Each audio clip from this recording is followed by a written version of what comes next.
Good morning. I'm Toni Delancey. I am the State Director of the Concerned Women for America for Virginia, and I'm so happy to be here today with other like-minded groups and organizations in opposing the ERA.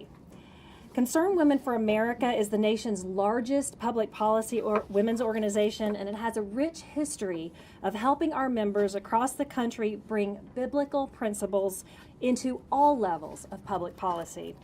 Concerned Women for America of Virginia is part of a grassroots of over 400 prayer and action chapters nationwide, working to promote God's values in our schools, our communities, and our state.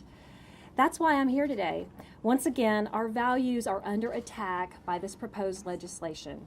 Despite claims of protecting women's interests, ERA will actually end up hurting women, as you've heard.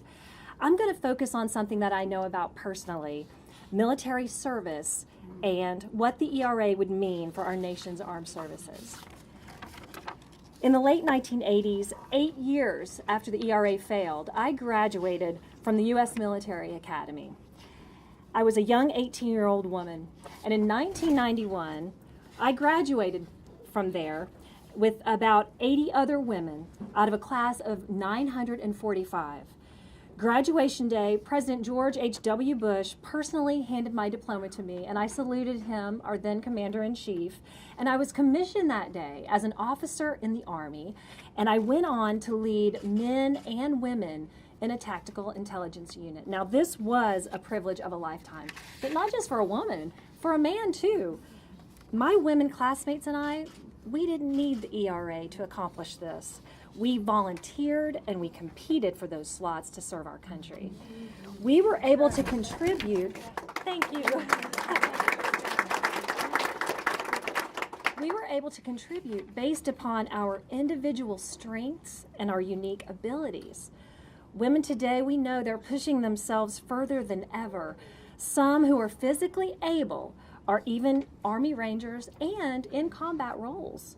But these women enjoy the right to volunteer and compete by choice to do these remarkable things.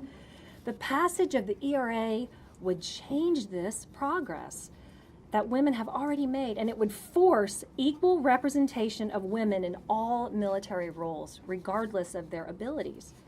This would be disastrous for military readiness, and it would place individuals in roles for which they're ill-suited. It would also put them in greater danger, and the people with them. If passed, a future war would require women to be drafted just as men. The current system works, and it provides equality for women. I am an example of this.